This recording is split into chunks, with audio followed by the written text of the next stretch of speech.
إن الحمد لله نحمده ونستعينه ونؤمن به ونتوكل عليه ونعوذ بالله من شرور أنفسنا ومن سيئات أعمالنا من يهده الله فلا مضل له ومن يضلل فلا هادي له وأشهد أن لا إله إلا الله وحده لا شريك له وأشهد أن محمدا عبده ورسوله أرسله بالهدى ودين الحق ليظهره على الدين كله ولو كره المشركون اللهم صل على محمد وعلى آل محمد كما صليت على إبراهيم وعلى آل إبراهيم إنك حميد مجيد وبارك على محمد وعلى آل محمد كما باركت على إبراهيم وعلى آل إبراهيم إنك حميد مجيد أما بعد فإن خير الحديث كتاب الله فأحسن الهدي هدي محمد صلى الله عليه وسلم وشر الأمور محدثاتها وكل محدثة بدعة وكل بدعة ضلالة وكل ضلالة في النار يا أيها الذين آمنوا اتقوا الله حق تقاته ولا تموتن إلا وأنتم مسلمون أعوذ بالله من الشيطان الرجيم بسم الله الرحمن الرحيم لقد كنت في غفلة من هذا فكشفنا عنك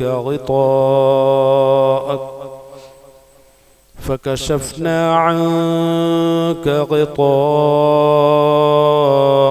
فبصرك اليوم حديد وقال قرينه هذا ما لدي عتيد ألقيا في جهنم كل كفار عنيد مناع للخير معتد مريب. പ്രിയങ്കരായ സഹോദരങ്ങളെ സഹോദരിമാരെ, അല്ലാഹുവിന്റെ കൽപ്പന നിർദ്ദേശങ്ങളെ അങ്ങേറ്റം സൂക്ഷ്മതയോടുകൂടി ജീവിതത്തിൽ പാലിക്കണമെന്നും തഖ്വ കൊണ്ട് ജീവിതത്തെ ചിട്ടപ്പെടുത്തണമെന്നും എന്നോടും നിങ്ങളോടും ആദ്യമായി ഉണർത്തുകയാണ്. അല്ലാഹുവിന്റെ കൽപ്പന നിർദ്ദേശങ്ങളെ സഗൗരവവും ജീവിതത്തിൽ അഖിലം പരിഗണിക്കുവാനും അവന്റെ കൽപ്പനകൾക്ക് തൃപ്തിക്കനുസൃതമായി ജീവിതത്തെ മുന്നോട്ട് നയിക്കുവാനും ആ നിലയ്ക്ക് തന്നെ ജീവിതം പൂർത്തീകരിച്ച് അവസാന നിമിഷത്തിൽ കലിമത്തു ഷഹാദ ഉച്ചരിച്ചുകൊണ്ട് അല്ലാഹുവിന്റെ അടുക്കലേക്ക് യാത്ര ചെയ്യാനുള്ള വലിയ സൗഭാഗ്യം നൽകി അല്ലാഹു നമ്മെ എവരെയും അനുഗ്രഹിക്കുമാറാകട്ടെ. ശുദ്ധ ഖുർആനിലെ 50-ാമത്തെ സൂറത്താണ് സൂറത്തുൽ ഖാഫ്. അതിന്റെ 22 മുതലുള്ള ആയത്തുകൾ നാം ഒന്ന് പരിശോധിച്ചു നോക്കിയാൽ ഭൗതിക ലോകത്തു നിന്നും പാരത്രിക ലോകത്തേക്കുള്ള ഒരു മനുഷ്യന്റെ യാത്രയുടെ തുടക്കത്തെക്കുറിച്ചാണ് ഖുർആൻ അതിൽ സൂചിപ്പിക്കുന്നത്. അതിനുശേഷം പാരത്രിക ലോകത്ത് ചെന്നതിന് ശേഷമുള്ള അവന്റെ അവസ്ഥകൾ തുടർന്ന് അള്ളാഹു അതിലൂടെ വിശദീകരിക്കുകയാണ്. ഇവിടെ ഒരു വിഭാഗം ആളുകളെ കുറിച്ചാണ് പരിചയപ്പെടുത്തുന്നത്, അല്ലെങ്കിൽ ഒരു പ്രത്യേകതരം വ്യക്തിത്വത്തിന് ഉടമകളായ ആളുകളെ കുറിച്ചാണ് അള്ളാഹു ഇവിടെ പരിചയപ്പെടുത്തുന്നതെങ്കിൽ ഒരു വ്യക്തിയെ മാത്രം ഇവിടെ പ്രതിനിധീകരിക്കുന്നതിലൂടെ പ്രതിനിധാനം ചെയ്യുന്നത് അത്തരം കാഴ്ചപ്പാടുള്ള അത്തരം വ്യക്തിത്വത്തിന് ഉടമസ്ഥന്മാരായിട്ടുള്ള മുഴുവൻ ആളുകളെയും അള്ളാഹു അതിലൂടെ ഉദ്ദേശിക്കുന്നുണ്ട് എന്നാണ് നമുക്ക് മനസ്സിലാക്കാൻ കഴിയുന്നത്. ഇവിടെ വളരെ മോശപ്പെട്ട ഒരു വ്യക്തി, അല്ലെങ്കിൽ മുജ്രിമായ ഒരു വ്യക്തി, അല്ലെങ്കിൽ മുനാഫിഖായ കാഫിറായ ഒരു വ്യക്തി എന്നുള്ള നിലയ്ക്കാണ് ഈ ഒരു വ്യക്തിയെ നമുക്ക് മനസ്സിലാക്കാൻ കഴിയുന്നത്. അപ്പം അങ്ങനെയുള്ള ഒരു വ്യക്തിയോട് പറയപ്പെടുന്നതായി അള്ളാഹു ഇവിടെ വ്യക്തമാക്കുകയാണ്. അദ്ദേഹം മരണത്തിന്റെ വേളയിലാണ്. ആ ഒരു സന്ദർഭത്തിൽ അദ്ദേഹത്തോട് പറയപ്പെടും, അഊദു ബില്ലാഹി മിനശ് ശൈത്വാനിർ റജീം, ലഖദ് കുൻത, താങ്കളായിരുന്നു, ഫി ഗഫ്ലത്തിലായിരുന്നു, മിൻ ഹാദാ, ഈ വിഷയങ്ങളെ കുറിച്ചൊക്കെ. ഫകശഫ്ന, അങ്ങനെ നാം നീക്കിക്കളയുകയാണ്, അങ്ക, താങ്കളെ തൊട്ട്, ഗിതാഅക, താങ്കളുടെ ഗിതാഇനെ, ഫബസറുക, അപ്പോൾ താങ്കളെ സംബന്ധിച്ചിടത്തോളം അൽയൗമ, ഇന്നേ ദിവസം താങ്കളുടെ കാഴ്ച, ഹദീദുൻ, അങ്ങേയറ്റം മൂർച്ചയുള്ളതായിരിക്കും, ഷാർപ്പായതായിരിക്കും. ഇതാണ് ഈ ഒരു ആയത്തിലൂടെ നമുക്ക് മനസ്സിലാക്കാനുള്ളത്. ഒരു മനുഷ്യന്റെ ആയുഷ്കാല ജീവിതം അതിനെ എങ്ങനെയാണ് അവൻ കൈകാര്യം ചെയ്തത് എന്നതുമായി ബന്ധപ്പെട്ട ഒരു വിലയിരുത്തലാണ് ഇവിടെ അവസാനമായി നടത്തപ്പെടുന്നത്. ഈ ആയത്തിനെ മുൻനിർത്തിക്കൊണ്ട് നാം ഓരോരുത്തരും ചിന്തിക്കേണ്ടത്, ഈ നിലയ്ക്കുള്ള ഒരു പ്രയോഗം എന്നോട് നടത്താൻ എൻ്റെ ജീവിതം ഒരു കാരണമായി തീരുമോ, എൻ്റെ കാഴ്ചപ്പാടുകൾ ഒരു കാരണമായി തീരുമോ എന്നുള്ള ഒരു ചിന്തകൾക്ക് വേണ്ടിയിട്ടും പഠനങ്ങൾക്ക് വേണ്ടിയിട്ടുമായിരിക്കണം ഈ ഒരു ആയത്തിനെ നാം ഓരോരുത്തരും ഉപയോഗപ്പെടുത്തേണ്ടത്. ഇപ്പം ഇവിടെ അള്ളാഹു പറഞ്ഞിട്ടുള്ള ചില കാര്യങ്ങളെ അതിൻ്റെ സാങ്കേതികമായ തലത്തിൽ തന്നെയാണ് അവതരിപ്പിക്കപ്പെട്ടിട്ടുള്ളത്. എങ്കിൽ കൂടുതൽ ആഴങ്ങളിലേക്ക് നമുക്ക് പരമാവധി ഇറങ്ങിച്ചെല്ലാൻ ശ്രമിക്കാം. അതായത്, ഞാൻ മരണം വരിച്ചുകൊണ്ടിരിക്കുകയാണെന്ന് വിചാരിക്കുക. ആ സമയത്ത് എൻ്റെ അടുക്കൽ ഈ രൂപത്തിൽ അള്ളാഹു പറയുന്നുവെങ്കിൽ ഞാനിപ്പോൾ മരണത്തിന് വിധേയനായ ഒരു വ്യക്തിയല്ല. മരണത്തിന് വിധേയനായിക്കൊണ്ടിരിക്കുന്ന ഒരു വ്യക്തിയോട് ഇത് പറയുമെന്ന് ഖുർആൻ പറയുമ്പോൾ അതിനെക്ക് വേണ്ടിയിട്ട് കൂടി അള്ളാഹു സുബ്ഹാനഹു വ തആല അവതരിപ്പിച്ചിട്ടുള്ള ഒരു ആയത്ത് എന്നുള്ള നിലയ്ക്ക് ഞാൻ അതിനെ ഏറ്റെടുക്കണം. എങ്ങനെയാണ് ഏറ്റെടുക്കേണ്ടത്? ഞാൻ ഈ ആയത്തിനുള്ളിൽ ജീവിക്കുക എന്നുള്ളതാണ്. ഈ ആയത്തിനുള്ളിൽ ജീവിക്കുക എന്ന് പറയുമ്പോൾ ഞാനിതാ മരണം വരിച്ചുകൊണ്ടിരിക്കുകയാണ്. ഇപ്പം എൻ്റെ അടുക്കൽ വന്നിട്ട് ഇങ്ങനെ പറയപ്പെടുന്ന ഒരു സാഹചര്യം ഉണ്ടായാൽ എങ്ങനെയാണ്? ലഖദ് കുന്ത ഫീ ഗഫ്ലത്തിൻ, താങ്കൾ ഗഫ്ലത്തിലായിരുന്നു. എന്താണ് ഗഫ്ല എന്ന വാക്കിന്റെ അർത്ഥം? യാഥാർത്ഥ്യത്തിൽ നിന്നും മാറി അലസമായ ഒരു മാനസികാവസ്ഥയുമായി സഞ്ചരിക്കുന്നു എന്നൊക്കെ വേണമെങ്കിൽ നമുക്കതിനെ വിശദീകരിക്കാൻ സാധിക്കും. ഇതൊക്കെ സാധാരണ നമ്മൾ ധാരാളമായി കേട്ട് പഴകിയിട്ടുള്ള ചില പ്രയോഗങ്ങളാണ്. ഇപ്പോൾ വളരെ ആധികാരികമായി വളരെ ശ്രദ്ധയോടുകൂടി കാര്യഗൗരവത്തോടുകൂടി പലതിനെയും നാം പരിഗണിക്കേണ്ടിയിരുന്നു എന്നാണ് ഈ ഒരു ആയത്ത് നമ്മെ ബോധ്യപ്പെടുത്തുന്നത്, അല്ലെങ്കിൽ ഈ ഒരു പ്രയോഗം നമ്മെ ബോധ്യപ്പെടുത്തുന്നത്. ഇപ്പം എൻ്റെ ജീവിതത്തിൽ ഞാൻ അങ്ങേയറ്റം പരിഗണനകൾ കൊടുക്കുന്ന കുറേ പ്രശ്നങ്ങളുണ്ട്. ഇപ്പം എൻ്റെ കച്ചവട ജീവിതം, എൻ്റെ വ്യവഹാര ജീവിതം, അതിലുണ്ടാകുന്ന പ്രശ്നങ്ങൾ എത്രമാത്രം എൻ്റെ മനസ്സിനെ മതിച്ചുകൊണ്ടേയിരിക്കും എന്നുള്ളതാണ്. ചെറിയൊരു സാമ്പത്തിക പ്രതിസന്ധിയിലേക്ക് ഞാൻ പോകുന്നു എന്നുള്ള എൻ്റെ തിരിച്ചറിവ് എന്നെ വല്ലാതെ അസ്വസ്ഥപ്പെടുത്തുകയും ആ അസ്വസ്ഥതകളിൽ നിന്നും പരമാവധി മാറി നിൽക്കാനുള്ള എല്ലാവിധ ശ്രമങ്ങളും ഞാൻ നടത്തിക്കൊണ്ടേ ഇരിക്കുമെന്നുള്ളതാണ്. അല്ലെങ്കിൽ എൻ്റെ കുടുംബത്തിലുള്ള എൻ്റെ പ്രിയപ്പെട്ട ആർക്കെങ്കിലും ഒരു അസുഖം ബാധിച്ചു എന്ന് വിചാരിക്കാം, അതെൻ്റെ മനസ്സിൻ്റെ സമാധാനത്തെ നഷ്ടപ്പെടുത്തി കളയുകയും ആ ഒരു പ്രശ്നത്തിനുള്ള പരിഹാരത്തിന് വേണ്ടി പരമാവധി ഞാൻ ശ്രമിക്കുകയും ചെയ്യുമെന്നുള്ളതാണ്. എന്തുകൊണ്ടാണ് ഇതൊക്കെ സംഭവിക്കാനുള്ള കാരണം? എൻ്റെ മനസ്സിനെ ഈ പ്രശ്നങ്ങളൊക്കെ മതിക്കാനുള്ള കാരണം ആ പ്രശ്നങ്ങൾക്ക് എൻ്റെ ജീവിതത്തിൽ അതിൻ്റെതായ ഗൗരവം ഞാൻ കൊടുത്തിട്ടുണ്ട് അല്ലെങ്കിൽ ഉണ്ട് എന്നുള്ളതിൻ്റെ അടിസ്ഥാനത്തിലാണ്.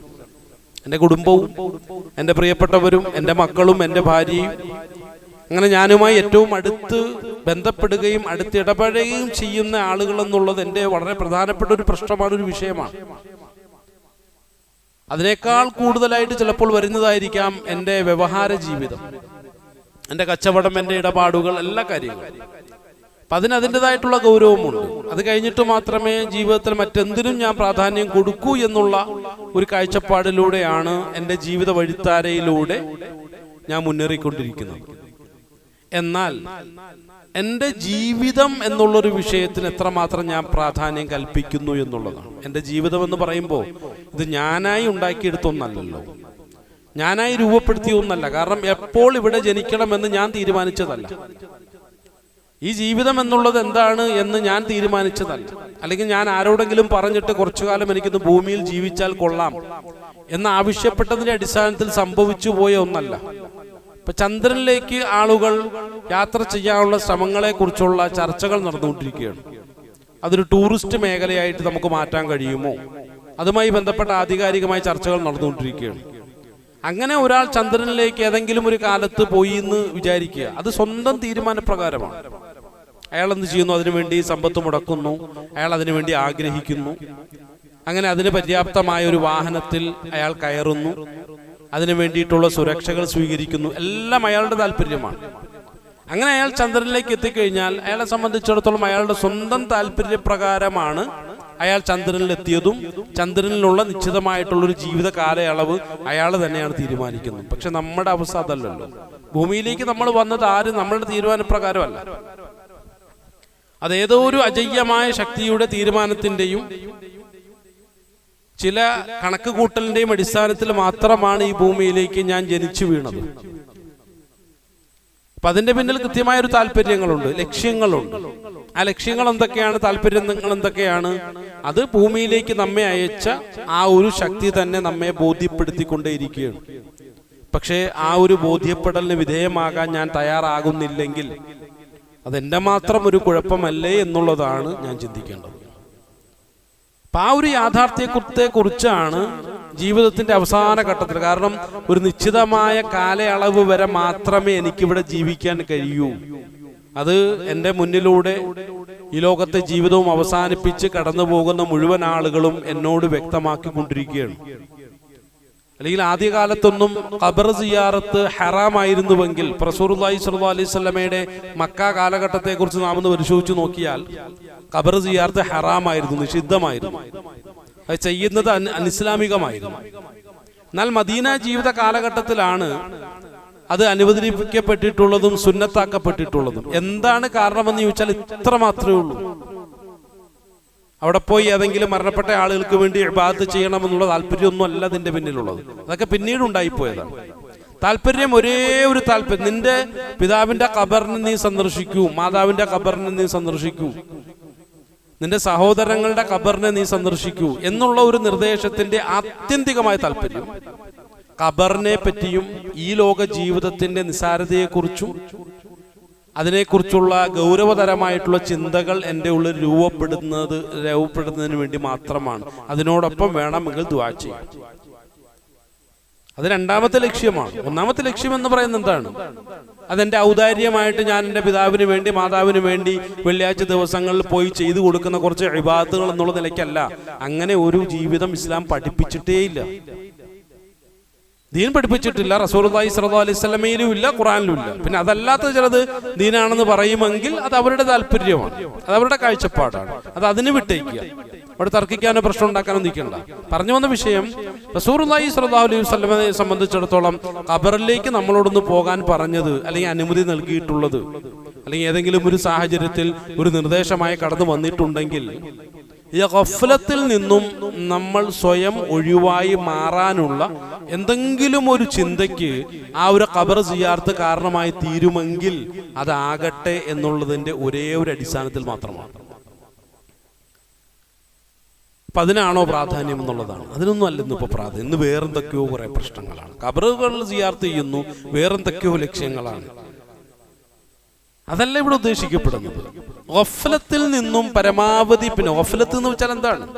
ഭൗതികമായിട്ടുള്ള അതിപ്രസരം എൻ്റെ മനസ്സിനെ അനുനിമിഷം സദാ മതിച്ചുകൊണ്ടേയിരിക്കുകയാണ്.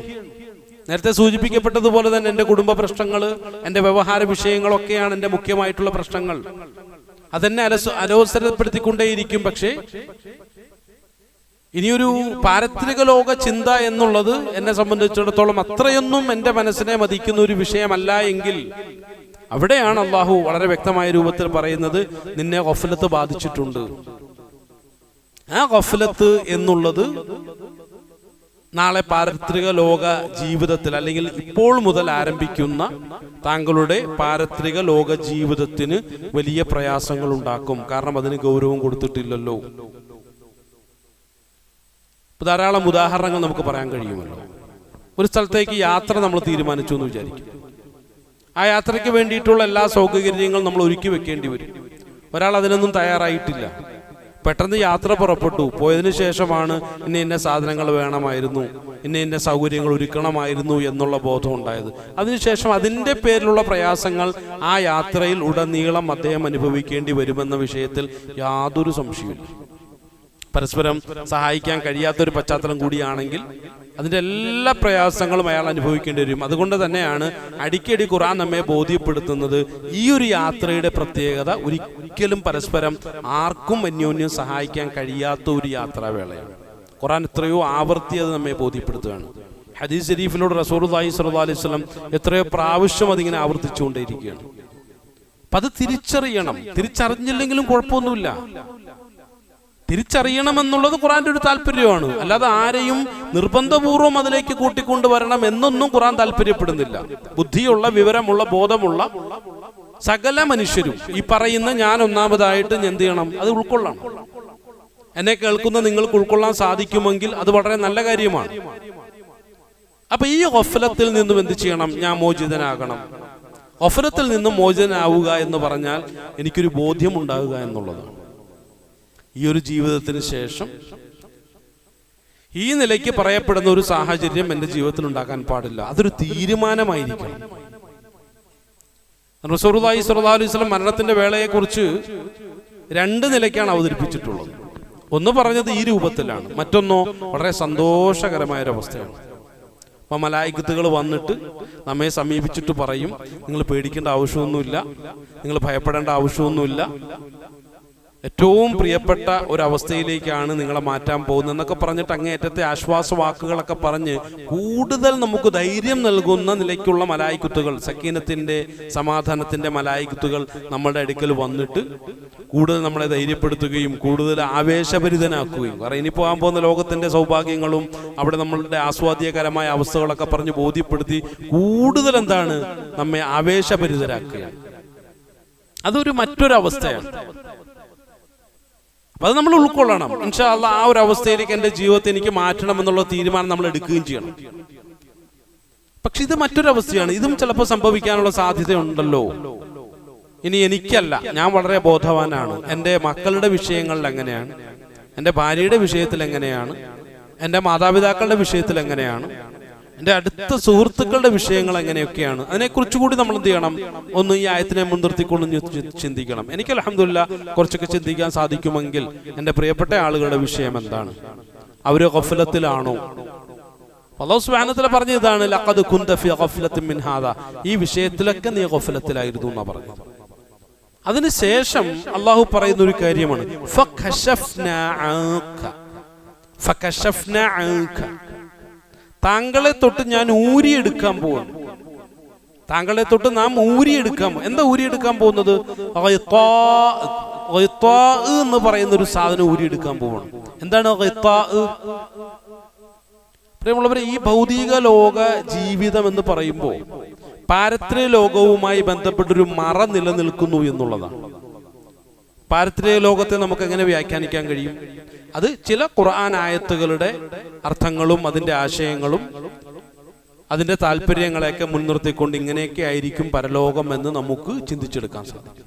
കുറേയൊക്കെ ചില ഹദീസുകളെയൊക്കെ മുൻനിർത്തിയിട്ട് ഇതിങ്ങനെയൊക്കെയാണ് എന്നുള്ള ഒരു ധാരണയിലേക്ക് നമുക്ക് എത്താൻ കഴിയും. പക്ഷെ ഇതിനെക്കുറിച്ചൊക്കെ ഖുറാനും ഹദീസും വ്യക്തമാക്കുന്നത് ഇത് ലന്ന് മാത്രമാണെന്നാണ് പറയുന്നത്. ഈ ഖുറാന്റെ ആയത്തിന്റെ പ്രയോഗങ്ങളുടെ പ്രത്യേകതകൾ കൂടി നമ്മളൊന്ന് പഠിക്കണം. ഈ ലന്ന് എന്ന് പറഞ്ഞാൽ നമ്മൾ സാധാരണ ഒരു ധാരണ എന്നൊക്കെയാണ് മലയാളത്തിൽ അർത്ഥം കിട്ടുക. ഇപ്പൊ ഏത് തരത്തിലുള്ള ധാരണയ്ക്ക് ചില ശതമാനക്കണക്കുകളൊക്കെ വേണമല്ലോ. 10% ആണോ, 50% ആണോ, 60% ആണോ, ഇങ്ങനെയുള്ള ഒരു ധാരണയ്ക്ക് ചില കണക്കുകൾ കൂടി നമ്മളൊന്ന് അവതരിപ്പിക്കേണ്ടി വരും. എന്നാലേ ലന്ന് എന്നുള്ള വാക്കിന്റെ പ്രായോഗികതയിലേക്ക് നമുക്ക് എത്തിച്ചേരാൻ കഴിയുള്ളൂ. ഇവിടെ കേവലം വളരെ ചെറിയ ഒരു ധാരണ എന്നാണ് അതിനൊരു വിശദീകരണമായിട്ട് നമുക്ക് ലഭിക്കുന്നത്.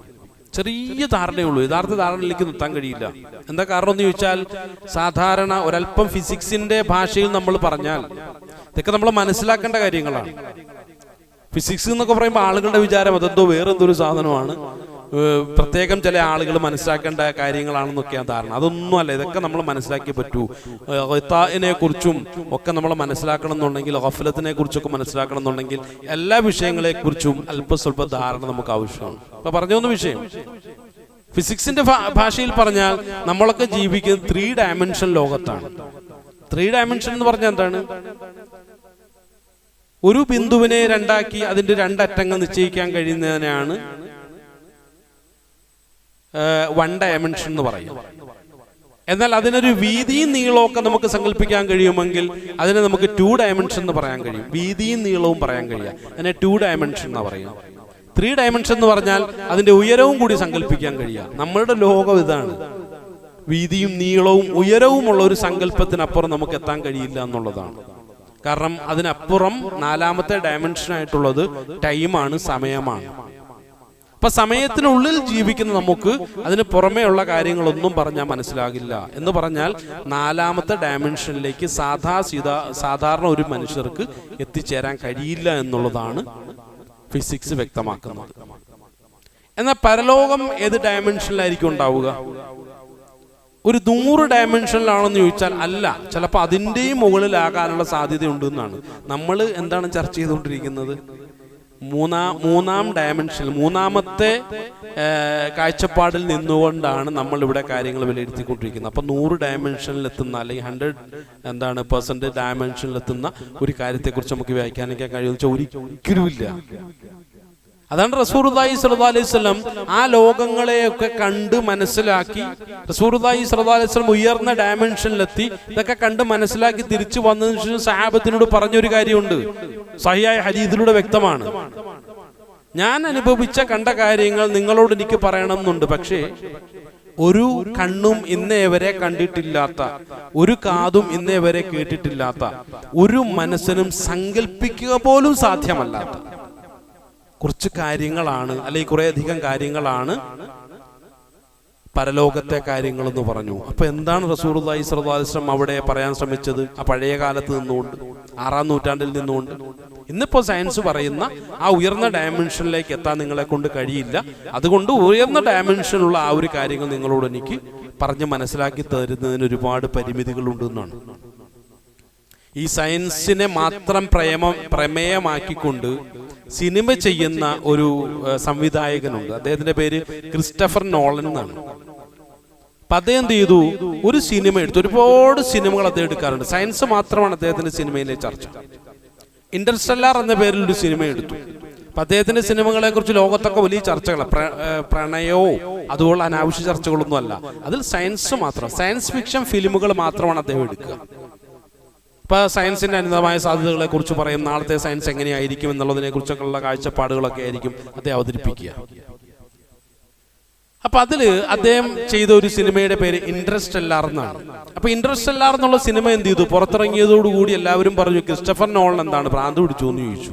കാരണം ഇതുവരെ അദ്ദേഹം ചെയ്തതൊക്കെ വളരെ യുക്തിഭദ്രമായ ആശയങ്ങളാണ്, ഇതിൽ വെറും മണ്ടത്തരങ്ങൾ മാത്രമാണല്ലോ അദ്ദേഹം പറയുന്നതെന്ന് പറഞ്ഞു. അങ്ങനെ ക്രിസ്റ്റഫർ നോളൻ എന്ന് പറയുന്ന ആ ഒരു സംവിധായകൻ ലോകത്ത് അങ്ങേയറ്റം ഇകഴ്ത്തപ്പെടുകയും അദ്ദേഹത്തെ വളരെ മോശമായ രൂപത്തിൽ ഒക്കെ വ്യാഖ്യാനിക്കപ്പെടുകയും ചെയ്യുന്ന ഒരു പശ്ചാത്തലത്തിലാണ് അദ്ദേഹം പത്രസമ്മേളനം നടത്തുന്നത്. അദ്ദേഹം പത്രസമ്മേളനം നടത്തിയപ്പോൾ അദ്ദേഹം വളരെ കുറച്ച് കാര്യങ്ങൾ മാത്രമേ പറഞ്ഞുള്ളൂ. അപ്പോഴാണ് ലോകം അന്തം വിട്ട് അദ്ദേഹത്തെ പുതിയൊരു മനുഷ്യനെ നോക്കിക്കാണുന്ന പോലെ നോക്കേണ്ടെന്ന്. എന്തെന്നറിയോ? അദ്ദേഹം പറഞ്ഞു, ഞാൻ 3 ഡയമെൻഷൻ കൺസെപ്റ്റിൽ നിന്നുകൊണ്ട് ഇതുവരെ ഞാൻ സിനിമകളൊക്കെ ചെയ്തപ്പോൾ നിങ്ങൾ എന്നെ അഭിനന്ദിച്ചു. എന്നാൽ ഒരല്പം ഉയർന്ന ഒരു അവസ്ഥ, എന്തിനൊരു പുരോഗതി ആവശ്യമാണല്ലോ, എന്നും ഒരേ അവസ്ഥയിൽ ആകാൻ പാടില്ലല്ലോ. നിങ്ങളൊക്കെ ഒരുപാട് ഉയർന്നിട്ടുണ്ടാവും എന്ന് വിചാരിച്ചിട്ട് സയൻസ് ഒരുപാട് ഡെവലപ്പും ചെയ്തിട്ടുണ്ട്. എങ്കിലെന്ത് ചെയ്യാം? അതിനനുസൃതമായിട്ട് കാലോചിതമായ രൂപത്തിൽ ഒരു കൺസെപ്റ്റ് അവതരിപ്പിക്കാം എന്നുള്ള നിലയിൽ ഞാൻ 4 ഡയമെൻഷനിൽ ഒരു സിനിമ എടുത്തപ്പോൾ നിങ്ങൾ എല്ലാവരും കൂടി എന്നെ ഭ്രാന്തനുമാക്കി, മണ്ടനുമാക്കി. ഇപ്പൊ എന്താ ഇതിൽ നമുക്ക് മനസ്സിലാക്കാൻ കഴിയുന്നത്? അപ്പൊ അദ്ദേഹത്തിന്റെ ആ ഒരു വാക്കുകളെ എടുത്തുദ്ധരിക്കാനുള്ള കാരണം ഖുർആനെ കുറിച്ചും പരലോകത്തെക്കുറിച്ചും സ്വർഗത്തെക്കുറിച്ചും നരകത്തെക്കുറിച്ചും ഒക്കെ ചില വിഡ്ഢികൾ ഒരുപാട് അബദ്ധങ്ങൾ പുലമ്പാടുണ്ട്. അല്ലെ, ഹൂർലിങ്ങളെ കുറിച്ചൊക്കെ പറയുമ്പോൾ എന്തുമാത്രം അബദ്ധങ്ങളെ പറഞ്ഞുകൊണ്ടിരിക്കുന്നറിയോ? അവര് പറയുന്നത് 3 ഡയമെൻഷനിലേക്ക് സ്വർഗം വ്യാഖ്യാനിക്കപ്പെടണം, അല്ലെങ്കിൽ നരകം വ്യാഖ്യാനിക്കപ്പെടണം, ഹൂർലിങ്ങളെ വ്യാഖ്യാനിക്കപ്പെടണം എന്നാ പറയാ. അല്ലെ, സ്വർഗീയ ജീവിതം, നരകത്തിന്റെ ഭയാനതകളൊക്കെ, അല്ലെങ്കിൽ നാളെ മഹ്ശറ മൈതാനിയൊക്കെ അവതരിപ്പിക്കണമെന്ന് ചില വിഡ്ഢികൾ പറയുമ്പോൾ എന്തുമാത്രം പിന്തിരിപ്പത്തിന്റെ, അല്ലെ പിന്തിരിപ്പന്മാരായിട്ടുള്ള പിന്തിരിപ്പൻ ആശയമാണ് അവർ അവതരിപ്പിക്കുന്നത് എന്നോട് നമ്മൾ മനസ്സിലാക്കണം. പലപ്പോഴും അങ്ങനെയുള്ള ആളുകൾക്ക്, ചില ആളുകൾ, വളരെ സ്നേഹത്തോട് തന്നെ പറയട്ടെ, ചില ആളുകൾ അവരെ ബുദ്ധിജീവി എന്ന് വിളിക്കാറുണ്ട്. എന്തിനാണ് അവരെ ബുദ്ധിജീവി എന്ന് വിളിക്കുന്നത്? ചിലപ്പോ ഇല്ലാത്തൊരു സാധനം ഇല്ലാത്തതിന്റെ പേരിൽ, ഇതെങ്കിലും പേരിലെങ്കിലും ഇരിക്കട്ടെ എന്ന് വിചാരിച്ചിട്ടായിരിക്കും ചിലപ്പോൾ ബുദ്ധിയില്ലാത്ത ആളുകളെ ബുദ്ധിജീവി എന്ന് വിളിക്കുന്നത്. അങ്ങനെ നമുക്ക് വിചാരിച്ചിട്ട് എന്ത് ചെയ്യാം? ഒരല്പം ഒന്ന് സഹിക്കാം, അല്ലെങ്കിൽ ക്ഷമിക്കാം. അല്ലാത്ത നിലയ്ക്ക് ഏറ്റവും പിന്തിരിപ്പൻ ആശയങ്ങൾ ലോകത്ത് അവതരിപ്പിച്ചുകൊണ്ടിരിക്കുന്ന മഹാവിഡ്ഢികളായിട്ടുള്ള ആളുകളാണ്. എന്താ നിരീശ്വരവാദി എന്നൊക്കെ പറഞ്ഞോളൂ, കുഴപ്പമില്ല. പക്ഷെ യുക്തിവാദി എന്നോ ബുദ്ധിജീവി എന്നോ ഒരിക്കലും അവരെ വിളിക്കരുത്. ബുദ്ധിയോ യുക്തിയോ ഒരിക്കലും നിങ്ങളോട് പൊറുക്കില്ല, അല്ലെ ലോകത്തോട് പൊറുക്കില്ല. അത്രമാത്രം പിന്തിരിപ്പൻ ആശയമാണ്. കാരണം ലോകം ഇങ്ങനെ കാഴ്ചപ്പാടുകളും അറിവുകളും ഇങ്ങനെ വർദ്ധിച്ചുകൊണ്ടിരിക്കുകയാണ്, പുരോഗതിയിലേക്ക് പോയിക്കൊണ്ടിരിക്കുകയാണ്. അത് അധോഗതിയിലേക്ക് വരണം. കാരണം പുരോഗതിയിലേക്ക് പോയി എത്ര വർഷം കഴിയേണ്ടി വരും. ഇനിയിപ്പോൾ സ്വർഗ നരകങ്ങളെ നമ്മളുടേതായിട്ടുള്ള ഡയമെൻഷൻ നമുക്കൊന്ന് വ്യാഖ്യാനിക്കണമെങ്കിൽ എത്രമാത്രം വർഷങ്ങൾ നമ്മൾ കാത്തിരിക്കേണ്ടി വരും. ഖിയാമത്ത് വരുമ്പോ 100 ഡയമെൻഷനിലേക്കൊക്കെ ആളുകൾ എത്തുമെന്ന് തോന്നുന്നുണ്ടോ? ഒരിക്കലും നമുക്ക് വിശ്വസിക്കാൻ കഴിയില്ല. ഈ ഡയമെൻഷനെ കുറിച്ചുള്ള പഠനങ്ങൾ നമ്മൾ നടത്തി നോക്കുക. ഫിസിക്സ് അറിയാവുന്ന ആളുകളോട് നിങ്ങളൊന്ന് സംസാരിച്ചു നോക്കുക. അത് കേവലം ഈ കോളേജിൽ പോയിട്ട് തിയറി പഠിച്ച് കാണാതെ പഠിച്ച വിദ്യാർത്ഥികളോടല്ല, ഒരല്പം വിഷയങ്ങളെ അപഗ്രഥിച്ച് മനസ്സിലാക്കി പഠിക്കുന്ന വിദ്യാർത്ഥികളോട് പോയിട്ട് നിങ്ങൾ ഈ ഡയമെൻഷനെ കുറിച്ച് ചോദിച്ചു നോക്കിക്കോളൂ. വളരെ നല്ല രൂപത്തിൽ നിങ്ങൾക്ക് വിശദീകരിച്ചു തരും.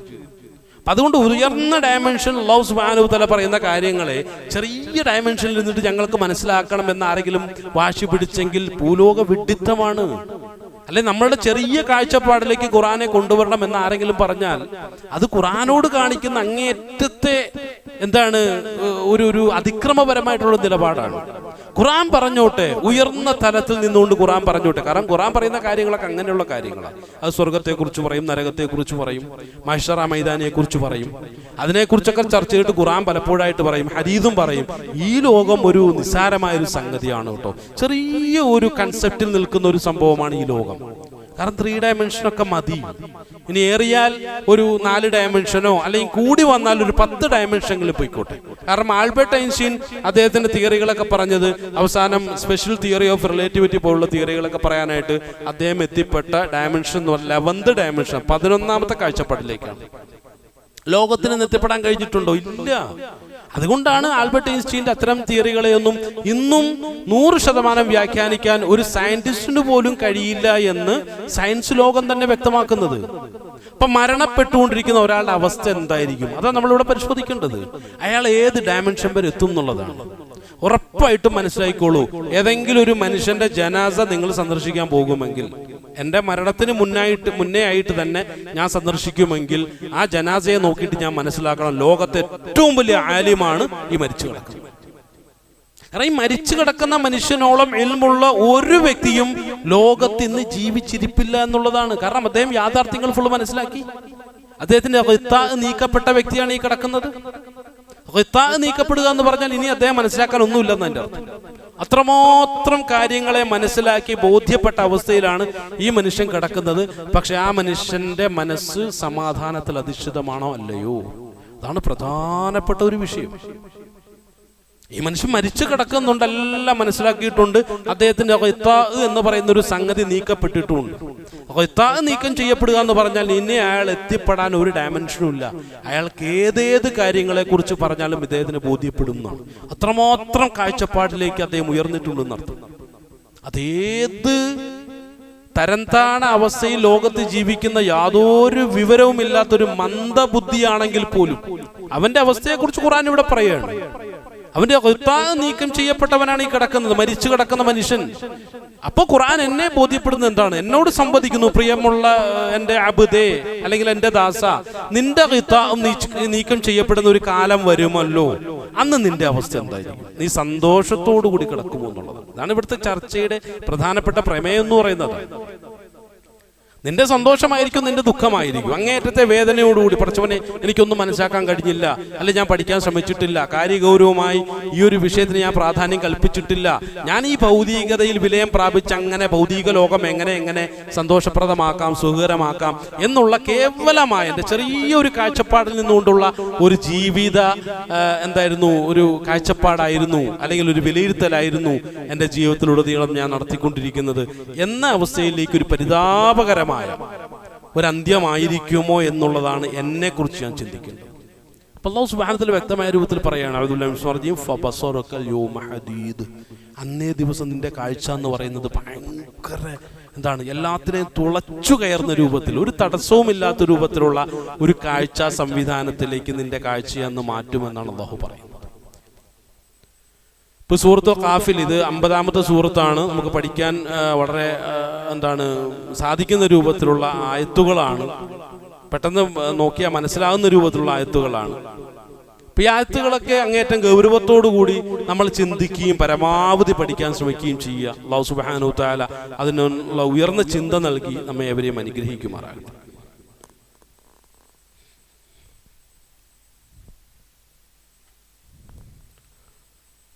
അൽഹംദുലില്ലാഹി റബ്ബിൽ ആലമീൻ വസ്സലാത്തു വസ്സലാമു അലാ അഷ്റഫിൽ മുർസലീൻ വഅലാ ആലിഹി വസഹ്ബിഹി അജ്മഈൻ അമ്മാ ബഅദ്.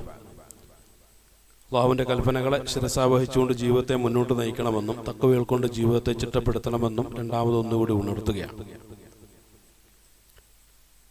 അഊദു ബില്ലാഹി മിനശ് ശൈത്വാനിർ റജീം. ബിസ്മില്ലാഹിർ റഹ്മാനിർ റഹീം. വമാ ലഹും ബിഹി മിൻ ഇൽമിൻ യത്തബിഊന ഇല്ലല്ലൻ وإن الظن لا يغني من الحق شيئا. അല്ലാഹു സുബ്ഹാനഹു വ തആല 53-ാമത്തെ സൂറത്ത് അതിൻ്റെ 28-ാമത്തെ ആയത്തിലൂടെ വ്യക്തമാക്കുന്നു. വമാ ലഹും ബിഹി മിൻ ഇൽം, അവർക്ക് യാഥാർത്ഥ്യത്തെപ്പറ്റി യാതൊരു വിവരവുമില്ലാത്തവരാണ്. യത്തബിഊന ഇല്ലല്ലൻ, അവർ പിൻപറ്റുന്നത് ലന്നുകളെ മാത്രമാണ്, കേവലം ധാരണകളെ മാത്രമാണ്.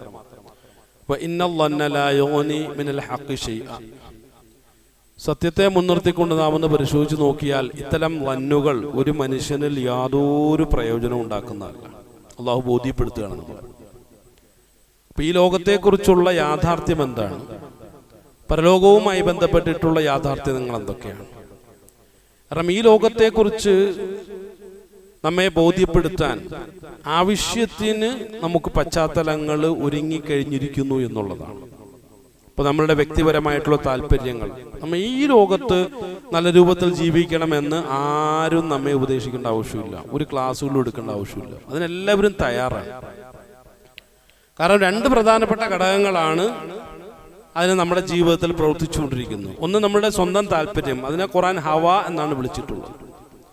മറ്റൊന്ന് പൈശാചികമായിട്ടുള്ള പ്രേരണകൾക്ക് സദാ തയ്യാറായി നമ്മുടെ ഉള്ളിൽ നിൽക്കുന്ന ഒരു കരീനാണ്. കരീൻ എന്ന് പറയുന്ന ഒരു സാധനമാണ്. അതായത് പിശാചിന് നമ്മളുടെ ശരീരവുമായി മനസ്സുമായി ബന്ധപ്പെട്ട് പ്രവർത്തിക്കാൻ കഴിയുന്ന ഒരു പ്രധാനപ്പെട്ട ഒരു മാധ്യമമാണ്. അപ്പൊ ഈ മാധ്യമത്തെ ഉപയോഗപ്പെടുത്തിക്കൊണ്ട് പിശാച് നന്നായി നമ്മുടെ ജീവിതത്തിൽ പ്രവർത്തിച്ചുകൊണ്ടേയിരിക്കുകയാണ്. അതേപോലെ തന്നെ നമ്മളുടെ താല്പര്യങ്ങളും അതെന്തിന് അനുസൃതമായി നമ്മൾ മാറ്റിക്കൊണ്ടിരിക്കുന്നുവോ ആ അവസ്ഥയിലേക്ക് അത് മാറുന്നതുമാണ്. ഒരു ഉദാഹരണം ഹവയെക്കുറിച്ച് നമ്മൾ പറഞ്ഞു. ഈ ഹവ എന്ന് പറയുന്ന ഒരു സംഗതിക്കും ഈ പറഞ്ഞതുപോലെ ഒരു ശതമാനം നമ്മൾ നിശ്ചയിക്കേണ്ടി വരും. 1 മുതൽ 100 വരെ. എൻ്റെ ഉള്ളിൽ എത്രമാത്രം ഹവ പ്രവർത്തിക്കുന്നുണ്ട്? എൻ്റെ ഉള്ളിൽ 50% മാത്രമേ ഹവ പ്രവർത്തിക്കുന്നുള്ളൂവെങ്കിൽ 50% ഇലാഹിന്റെ ഉലൂഹിയത്തിന്റെ ഇടപെടലുകളാണ് എൻ്റെ ജീവിതത്തിൽ സംഭവിച്ചുകൊണ്ടിരിക്കുന്നത്. എന്ന് വെച്ചാൽ ഖുർആന്റെയും ഹദീസിന്റെയും ഒക്കെ ഇടപെടൽ എൻ്റെ ജീവിതത്തിൽ സംഭവിച്ചുകൊണ്ടിരിക്കും. എന്ന് പറഞ്ഞാൽ പിശാചിന് ഇടപെടാൻ കഴിയുന്ന മാധ്യമമാകുന്ന ഒരു കരീനപ്പുറം മറ്റൊരു കരീനും കൂടി അല്ലാഹു സുബ്ഹാനഹു വ തആല എൻ്റെ ജീവിതത്തിൽ വെച്ചിട്ടുണ്ടെന്ന് അർത്ഥം. ഇപ്പൊ നമ്മൾ ടവറുകളെ കുറിച്ചൊക്കെ നമുക്കറിയാമല്ലോ. നമ്മുടെ മൊബൈലുകളൊക്കെ കണക്ട് ചെയ്യപ്പെട്ടിരിക്കുന്ന ടവറുകൾ മുഖേനയാണ്. അപ്പൊ അങ്ങനെ ഒരു ടവർ മറ്റൊരു ടവറുമായി കണക്ട് ചെയ്യപ്പെട്ടു. അങ്ങനെയാണ് അത് പോയിക്കൊണ്ടിരിക്കുന്നത്. അതായത് വേവ്സുകളാണ് അതിൽ മാധ്യമമായി പ്രവർത്തിച്ചുകൊണ്ടിരിക്കുന്നത്. എന്ന് പറഞ്ഞതുപോലെ 2 തരം ടവറുകൾ നമ്മുടെ ഉള്ളിൽ അല്ലാഹു സുബ്ഹാനഹു വ തആല സംവിധാനിച്ചിരിക്കുകയാണ്. നമ്മുടെ ഒരു ടെക്നോളജിയുടെ ഒരു ഭാഷയിൽ പറഞ്ഞാൽ കരീനെ അങ്ങനെ നമുക്ക് വ്യാഖ്യാനിക്കാൻ കഴിയും. 2 തരം ടവറുകൾ. ഏത് ടവറാണ് സജ്ജമായിട്ടുള്ളത് എന്നുള്ളതാണ്. പിശാച് എന്ത് ചെയ്യും? അത് അതിൻ്റെതായിട്ടുള്ള നെഗറ്റീവ്സ് ആയിട്ടുള്ള വേവ്സുകൾ നമ്മുടെ ഉള്ളിലേക്ക് കടത്തിവിടാനുള്ള ശ്രമം നടത്തിക്കൊണ്ടിരിക്കുമ്പോൾ അത് സജ്ജമാണെങ്കിൽ ആ പൈശാചികമായിട്ടുള്ള നെഗറ്റീവ് വേവ്സുകൾ നമ്മുടെ ഉള്ളിൽ പൈശാചിക പ്രേരണകളായി വസ്വാസുകളായി സംഭവിച്ചുകൊണ്ടേയിരിക്കും. നമ്മുടെ ഉള്ളിലുള്ള ഹവയെ വളർത്തിക്കൊണ്ടേയിരിക്കും. ഈ ഹവ വളർന്നു കഴിഞ്ഞാൽ ഇലാഹിന് പകരം നിൽക്കാൻ മാത്രം തയ്യാറാകുന്ന ഒരു സംഗതിയാണെന്ന് വിചാരിക്കണം നമ്മൾ. ഇലാഹിന് പകരം, അള്ളാഹുവിന് പകരം നിൽക്കാൻ മാത്രം തയ്യാറാകുന്ന ഒരു സാധനമാണ് ഹവ എന്ന് പറയുന്ന സാധനം. കാരണം എന്നറിയോ, ഈ ഫിറഔനിൽ 100% ഹവ പ്രവർത്തിച്ചിരുന്നു. നമ്രൂദിലും ഹവയുടെ പ്രവർത്തനം 100% അതുകൊണ്ടാണ് ഞങ്ങൾ തന്നെയാണ് ഇലാഹെന്ന് അവർ പറഞ്ഞു പോയത്. അവരങ്ങനെ പറഞ്ഞു പോകാനുള്ള കാരണം അതാണ്. നമ്മളെല്ലാത്തിൻ്റെയും ഇതിൻ്റെയൊക്കെ ഓരോ വ്യക്തികളെയും അവരുടെ വ്യക്തിത്വത്തെ മുൻനിർത്തിക്കൊണ്ട് മനഃശാസ്ത്രപരമായിട്ടൊന്ന് പഠിക്കണം. സാധാരണ എല്ലാവർക്കും ഫിറഔനെ കുറ്റപ്പെടുത്താനാണ് താല്പര്യം. കാരണം മൂസാ നബി അലൈഹി സ്വലാമയ്ക്ക് എതിരായിരുന്നത് കൊണ്ട്. അങ്ങനെയല്ല. അല്ലാഹു സുബ്ഹാനഹു വതആല ഇവിടെ മൂസാ നബി അലൈഹി സ്വലാമയുടെ എതിരാളിയായ ഫിറഔനെ കുറിച്ച് പറഞ്ഞപ്പോൾ വെറുതെ ഫിറഔൻ എന്നുള്ള പേര്, അദ്ദേഹത്തിന്റെ പേര് പോലും ശരിക്കും പറഞ്ഞിട്ടില്ല. അദ്ദേഹത്തിന്റെ പേര് ചരിത്രപരമായ റാംസസ് എന്നൊക്കെയാണ് പറയപ്പെടുക. റാംസസ് സെക്കൻഡ് എന്നാണ് അറിയപ്പെടുക. ഖുർആൻ അങ്ങനെ ഒരു പേര് പോലും പറഞ്ഞിട്ടില്ല. ഈ ഫിറഔൻ എന്നുള്ളത് എന്താണ്, ഈജിപ്ത് ഭരിക്കുന്ന ഭരണാധികാരികളെ വിളിക്കുന്ന വിളിപ്പേര് മാത്രമാണ്, ശരിയായ പേരും അല്ല. പക്ഷേ അല്ലാഹു സുബ്ഹാനഹു വതആല ഫിറഔനെ അവതരിപ്പിച്ചപ്പോൾ ഫിറഔന്റെ മനഃശാസ്ത്രം മുഴുവനും അവിടെ അവതരിപ്പിച്ചു. എന്തിനാ? നമുക്ക് പഠിക്കുന്നതിന് വേണ്ടിയിട്ടാണ്, അല്ലെ ഫിറഔനെ കുറ്റപ്പെടുത്താൻ വേണ്ടിയിട്ടല്ല. കാരണം എന്താണെന്നറിയോ, ഫിറഔന്റെ സ്വഭാവം എന്നിലുണ്ടെങ്കിൽ പിന്നെ ഫിറഔനെ ഞാൻ കുറ്റപ്പെടുത്തുന്നതിൽ അർത്ഥമില്ലല്ലോ. ഇവിടെ നമ്രൂദിനെ കുറിച്ച് പറഞ്ഞപ്പോഴും പറഞ്ഞു നമ്രൂദിന്റെ കാഴ്ചപ്പാടുകൾ, രീതികൾ. എന്തുകൊണ്ടാണ് നമ്രൂദ് ഇങ്ങനെ ചിന്തിക്കാനുള്ള കാരണം ഖുർആൻ വ്യക്തമാക്കി. അത് പഠിച്ചിട്ട് എത്രമാത്രം നമ്രൂദിയൻ അംശങ്ങൾ അല്ലെ ഫിറഔനിയൻ അംശങ്ങൾ എന്റെ സ്വഭാവത്തിലുണ്ട് എന്ന് ഞാൻ പഠിക്കുന്നതിന് വേണ്ടിയിട്ടാണ്. അവിടെയൊക്കെ സംഭവിച്ചെന്താന്ന് ചോദിച്ചു കഴിഞ്ഞാൽ ഫിറഔന്റെ നമ്രൂദിന്റെ ഹവ 100% അതുകൊണ്ട് തന്നെ അവരൊക്കെ പറഞ്ഞു ഞങ്ങൾ ഇലാഹാന്ന് അവർക്ക് തോന്നുമല്ലോ. ഇപ്പൊ എന്റെ ഉള്ളിൽ 100% ആണെങ്കിൽ എനിക്കും തോന്നും. ഖുത്ബയൊക്കെ പറയും, പക്ഷെ എങ്കിലും എനിക്ക് തോന്നും ഞാൻ വലിയ എന്തോ സംഭവം തോന്നും. ഞാൻ പറയുന്നതാണ് ശരി എന്ന് ഞാൻ ചെയ്യും. എനിക്ക് സ്വാധീനിക്കാൻ കഴിയുന്ന ആളുകളൊക്കെ ഞാൻ പറഞ്ഞു തുടങ്ങും. അതാണ് അതിന്റെ ഒരു രീതി എന്ന് പറയുന്നത്.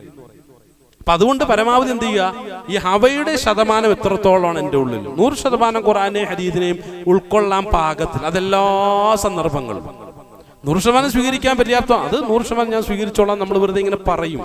പക്ഷെ അതല്ല, എല്ലാ സന്ദർഭങ്ങളിലും ഖുർആനും ഹദീസുമാണ് എനിക്ക് കരണീയമായിട്ടുള്ളത്, എനിക്ക് മാർഗദർശനമായിട്ടുള്ളത്, എൻ്റെ ജീവിതത്തിലേക്ക് കടന്നു വരേണ്ടത് എന്നുള്ളൊരു നിർബന്ധ ബുദ്ധിയിലാണ് ഞാൻ മുന്നോട്ട് പോകുന്നതെങ്കിൽ എൻ്റെ ഉള്ളിൽ ഹവയുടെ ശതമാനം വളരെ കുറവായിരിക്കും. അറിയാതെ ചില തെറ്റുകളൊക്കെ സംഭവിക്കുമല്ലോ, അറിയാതെ മാപ്പ് ചോദിക്കാൻ പാകത്തിലുള്ള ചില തെറ്റുകളൊക്കെ സംഭവിക്കുമല്ലോ. അപ്പൊ അതിന് വേണ്ടിയിട്ട് ഒരു മനുഷ്യൻ എന്നുള്ളതൊക്കെ ചെറിയ നിലയ്ക്ക് എൻ്റെ ഉള്ളിൽ എന്ത് ചെയ്യും, ഹവ പ്രവർത്തിച്ചുകൊണ്ടിരിക്കും. അത് പ്രവർത്തിക്കാത്തൊരു വ്യക്തി എന്നുള്ള റസൂലുള്ളാഹി സ്വല്ലല്ലാഹു അലൈഹി വസല്ലം മാത്രമാണ്. കുറച്ചൊക്കെ ഒന്ന് പ്രവർത്തിച്ചോട്ടെ, അത് അല്ലാഹു സുബ്ഹാനഹു വ തആല അത് ഞാൻ മാപ്പ് തരാം. അതിനാണല്ലോ ഇസ്തിഗ്ഫാറും തൗബയൊക്കെ വെച്ചിട്ടുള്ളതെന്ന് ഖുർആൻ നമ്മെ ബോധ്യപ്പെടുത്തി സമാധാനിപ്പിക്കുകയാണ്. പക്ഷെ അത് ഹവയുടെ അളവ് കൂട്ടാതിരിക്കാൻ ശ്രദ്ധിച്ചു. ഹവയുടെ അളവ് കൂടുക എന്ന് പറഞ്ഞാൽ എന്താണ്, നിന്റെ കേവല ധാരണകളിലേക്ക് നിന്റെ ജീവിതത്തെ നീ കൂട്ടിക്കൊണ്ടുപോകലാണ്. അതാണ് ഇവിടെ പറഞ്ഞത്. അങ്ങനെയുള്ള അന്ധമായ കാഴ്ചപ്പാടിലേക്ക് പോകാൻ പാടില്ല. അപ്പൊ എന്ത് ചെയ്യേണ്ടി വരും? അള്ളാഹുവിന് എന്താ പറയാനുള്ളത് ഞാൻ പഠിക്കേണ്ടി വരും. എത്ര വയസ്സായി? എനിക്ക് 45 വയസ്സായി. അള്ളാഹു എത്രമാത്രം കാര്യങ്ങൾ താങ്കളോട് പറഞ്ഞിട്ടുണ്ടെന്ന് ചോദിച്ചാൽ എനിക്ക് എത്ര പറയാൻ കഴിയും? ജീവിത യാഥാർത്ഥ്യവുമായി ബന്ധപ്പെട്ട് എത്ര കാര്യങ്ങൾ അള്ളാഹു താങ്കളോട് പറഞ്ഞിട്ടുണ്ട് എന്നോട് ചോദിച്ചാൽ എനിക്ക് എത്ര പറയാൻ കഴിയും? ഇത് ഇവിടെ ഇരിക്കുന്ന ഓരോ ആളുകളും ചിന്തിച്ചു നോക്കും. ഇപ്പം എന്നോട് എൻ്റെ സുഹൃത്തുക്കൾ ഒരുപാട് സംസാരിച്ചിട്ടുണ്ട്, എൻ്റെ ഭാര്യ ഒരുപാട് സംസാരിച്ചിട്ടുണ്ട്, എൻ്റെ മാതാപിതാക്കൾ ഒരുപാട് സംസാരിച്ചിട്ടുണ്ട്, സഹോദരങ്ങൾ സംസാരിച്ചിട്ടുണ്ട്, ബന്ധുക്കൾ സംസാരിച്ചിട്ടുണ്ട്. ഇങ്ങനെ ഞാനുമായി ബന്ധപ്പെട്ട മുഴുവൻ ആളുകളോട് സംസാരിച്ചിട്ടുണ്ട്. ആ സംസാരത്തിൻ്റെ അടിസ്ഥാനത്തിൽ എത്രത്തോളം കാര്യങ്ങൾ ഞാൻ മനസ്സിലാക്കിയിട്ടുണ്ടെന്ന് ചോദിച്ചാൽ കുറേയൊക്കെ എനിക്ക് പറയാൻ കഴിയും. പക്ഷേ അള്ളാഹു എന്നോട് എത്രമാത്രം സംസാരിച്ചിട്ടുണ്ട്, അള്ളാഹുവുമായിട്ടുള്ള ആ ഒരു സംസാരത്തിന് വേണ്ടി, നമ്മൾ പറഞ്ഞ ഒരു കോൺവെർസേഷന് വേണ്ടി എത്ര സമയം എൻ്റെ ജീവിതത്തിൽ ഞാൻ മാറ്റിവെക്കാറുണ്ട്? അതിനൊരു കണക്ക് നമുക്ക് പറയാൻ കഴിയുമോ? കണക്ക് പറയാൻ കഴിയുമെങ്കിൽ അൽഹംദുലില്ലാഹ് നമ്മുടെ ജീവിതത്തിൽ ഹവയുടെ അളവ് കുറവാണ്. മറ്റൊന്ന്, ഈ അള്ളാഹു പറയുന്ന കാര്യങ്ങൾ എത്രമാത്രം എൻ്റെ ജീവിതത്തിൽ എനിക്ക് പ്രായോഗികവൽക്കരിക്കാൻ കഴിയുന്നുണ്ട്. കുറേയധികം എനിക്ക് പ്രായോഗികവൽക്കരിക്കാൻ കഴിയുന്നുണ്ടെങ്കിൽ അൽഹംദുലില്ലാഹ് വലിയൊരു നേട്ടമാണ്. എൻ്റെ ജീവിതത്തിൽ ഹവയുടെ അളവ് വളരെ കുറവാണ്. ഇനി അതല്ല, അള്ളാഹു പറയുന്നത് കേൾക്കാൻ തൽക്കാലം സമയമില്ല, നല്ല തിരക്കാണ് എന്നാണെങ്കിൽ എൻ്റെ ജീവിതത്തിൽ ഹവയുടെ അളവ് വളരെ കൂടുതലാണ്. കാരണം എന്താണെന്നറിയോ, അള്ളാഹുവായിട്ടൊന്ന് ഒരുമിച്ചിരിക്കാൻ ഞാൻ സമയം കണ്ടെത്തുന്നില്ല. കാരണം അവിടെയും ദുനിയാവാണ് എൻ്റെ മുന്നിൽ വലിയൊരു സംഭവമായി മാറിക്കൊണ്ടിരിക്കുന്നത്. ഞാൻ വല്ലാത്തൊരു ഗഫലത്തിൽ, നേരത്തെ പറഞ്ഞതുപോലെ തന്നെ ലഖദ് കുന്ത ഫീ ഗഫല എന്ന് പറഞ്ഞല്ലോ, ഗഫലത്തിലാണ് ഞാനുള്ളത്. പ്രിയമുള്ളവരെ, ഗൗരവത്തോടുകൂടി ചിന്തിക്കേണ്ട വിഷയമാണ്. ഈ ആയത്തുകളൊക്കെ ഖുർആനിലുള്ളതാണ്. ഇതൊക്കെ നമുക്ക് പഠിക്കാവുന്നതാണ്, നമുക്ക് മനസ്സിലാക്കാവുന്നതാണ്. നമ്മളെന്ത് ചെയ്യുക? ഒരു ഖുർആനികമായ ഒരു പഠനത്തിൻ്റെ ഒരു അവസ്ഥയിലേക്ക് എന്ത് ചെയ്യുക? നമ്മുടെ ജീവിതത്തിൽ നമ്മളൊന്ന് മാറ്റിപ്പണിയുക. ഇല്ലെന്നുണ്ടെങ്കിൽ കുറേ ആളുകൾ പറയുന്നതും കേട്ട്, കുറേ അവിടെ നിന്നും പറയുന്നതും കേട്ട്, ഇവിടുന്നും പറയുന്നതും കേട്ട് നമുക്കിങ്ങനെ ജീവിക്കാം. അവസാനം ജീവിതത്തിന്റെ അവസാന ഘട്ടത്തിൽ നമ്മളോട് ഇങ്ങനെ പറയുന്ന ഒരു അവസ്ഥ സംഭവിച്ചാൽ എന്നുള്ളൊരവസ്ഥയിലേക്ക് നമ്മളോട് പറയപ്പെടേണ്ട ഒരു സാഹചര്യം വന്നാൽ അവിടെ നമ്മൾ ചിലപ്പോൾ തിരിച്ച് മറുപടി കൊടുക്കും. ലൗലാ അഖർതനി ഇലാ അജലിൻ കരീം, എനിക്കിതിനെക്കുറിച്ചൊന്നും അറിയില്ലായിരുന്നു, ഒരല്പസമയം കൂടി ഒന്ന് പിന്തിക്കുമെന്നൊക്കെ ചിലപ്പോൾ വൃഥാവിലായിട്ടുള്ള ചില സംസാരങ്ങളാണ്, ഒരർത്ഥവും ഇല്ലാത്ത നിരർത്ഥകമായിട്ടുള്ള ചില നിലവിളികൾ. അതിനെ ഖുർആൻ അങ്ങനെ തന്നെ പരിചയപ്പെടുത്തി. അപ്പൊ അള്ളാഹ് പറഞ്ഞു അങ്ങനെയൊന്നും പറയരുത് കേട്ടോ. കാരണം എന്താണെന്ന് വെച്ച് കഴിഞ്ഞാൽ അജല് നിശ്ചയിച്ചാൽ ഒരാളെയും അള്ളാഹു പിന്തിക്കില്ല, ആ നിമിഷത്തിൽ തന്നെ കൂട്ടിക്കൊണ്ടുപോകും. അതാണ് അതിന്റെ ഒരു നിയമം. ആ നിയമത്തെ മാറ്റുക. ഒരുപാട് യൂണിവേഴ്സൽ ട്രൂത്തുകൾ ഉണ്ടല്ലോ, നമുക്കതിനെ തിരുത്താൻ കഴിയുമോ? ഭൂമി അങ്ങനെ കറങ്ങുന്നു, ഇങ്ങനെ കറങ്ങുന്നു, സൂര്യന്റെ സഞ്ചാരം ഇങ്ങനെയാണ്, ഗാലക്സികൾ ഇങ്ങനെയാണ്. നിയമത്തെ നമ്മൾ ഇവിടെ നിന്ന് വാദിച്ചു കഴിഞ്ഞാൽ തിരുത്താൻ പറ്റുമോ? ഒരിക്കലും ഇല്ലല്ലോ. അത് അതിന്റെ നിയമത്തെ അനുസരിച്ചുകൊണ്ടിരിക്കും എന്ന് പറഞ്ഞതുപോലെ ഒരു യൂണിവേഴ്സൽ ട്രൂത്താണ്. അജലെത്തിക്കഴിഞ്ഞാൽ പിന്നെ അപ്പുറത്തോട്ടും ഇല്ല ഇപ്പുറത്തോട്ടും ഇല്ല, കറക്റ്റ് സമയത്ത് തന്നെ അത് കൂട്ടിക്കൊണ്ടുപോകും. മനുഷ്യൻ്റെതായിട്ടുള്ള മാറ്റത്തിരുത്തുകൾക്ക് വിധേയമാകുന്ന കേവല നിയമങ്ങളല്ല, ഇത് പ്രാപഞ്ചിക നിയമങ്ങളാണ്. കാരണം പ്രപഞ്ചത്തിന്റെ ഒരു ഭാഗം കൂടിയാണല്ലോ മനുഷ്യൻ എന്ന് പറയുന്നത്. അതുകൊണ്ട് പ്രിയമുള്ളവരെ, സഗൗരവം ഈ ആയത്തുകളെ നമ്മൾ പരിഗണിക്കുകയും അതിനെ നെഞ്ചിലേറ്റുകയും അവകളെ പ്രായോഗികരിക്കാനുള്ള പരമാവധി പരിശ്രമങ്ങൾ നമ്മൾ നടത്തുകയും ചെയ്യുക. ജീവിതത്തെക്കുറിച്ച് ശരിയായൊരു കാഴ്ചപ്പാട് ഉണ്ടാക്കിയെടുക്കാനുള്ള പരമാവധി പരിശ്രമങ്ങൾ നടത്തുക. അതിനുള്ള നല്ല തൗഫീക്കും ചിന്തയും നൽകി അല്ലാഹു സുബ്ഹാനഹു വ തആല നമ്മെ ഏവരെയും അനുഗ്രഹിക്കുമാറാകട്ടെ. നമ്മളിൽ നിന്ന് വന്നുപോയിട്ടുള്ളതും ചെറുതുമായ മുഴുവൻ പാപങ്ങളെ അല്ലാഹുവിന്റെ മഹത്തായ അനുഗ്രഹം കൊണ്ട് വിട്ടുകൊടുത്ത് മാപ്പാക്കി തരുമാറാകട്ടെ. ലോകത്ത് കഷ്ടപ്പാടുകൾ ദുരിതങ്ങൾ അനുഭവിക്കുന്ന മുഴുവൻ മുസ്ലിമീങ്ങളെ എല്ലാവിധ പ്രയാസങ്ങളിൽ നിന്നും കഷ്ടപ്പാടുകളിൽ നിന്നും ദുരിതങ്ങളിൽ നിന്നും അല്ലാഹു കരകയറ്റി അനുഗ്രഹിക്കുമാറാകട്ടെ.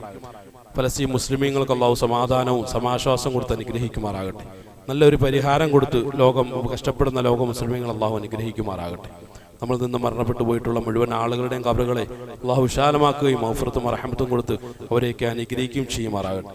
പെട്ടെന്നുള്ള മരണങ്ങളിൽ നിന്നും മാരകമായ രോഗങ്ങളിൽ നിന്നും എല്ലാവിധ പല മുസീബത്തുകളിൽ നിന്നും അല്ലാഹു നമ്മളെയും നമ്മുടെ കുടുംബത്തിലുള്ള നാട്ടിലുള്ള മുഴുവൻ ആളുകളെയും കാത്തുരക്ഷിച്ച് അനുഗ്രഹിക്കുമാറാകട്ടെ. ലോക മുസ്ലിമീങ്ങളെ അല്ലാഹു അനുഗ്രഹിക്കുമാറാകട്ടെ. നഷ്ടപ്പെട്ട ഇസ്സത്തിനെ ഖുർആനെ ഹദീസിന്റെയും തിരിച്ചറിവിന്റെയും വഴിയിലൂടെ തിരിച്ചെടുക്കാനുള്ള തൗഫീഖും താഖത്തും കൊടുത്ത് മുസ്ലിം ലോകത്തെ അല്ലാഹു അനുഗ്രഹിക്കുമാറാകട്ടെ. اللهم اغفر للمؤمنين والمؤمنات والمسلمين والمسلمات الأحياء منهم والأموات. ربنا آتنا في الدنيا حسنة وفي الآخرة حسنة وقنا عذاب النار. آمين برحمتك يا أرحم الراحمين. الحمد لله رب العالمين.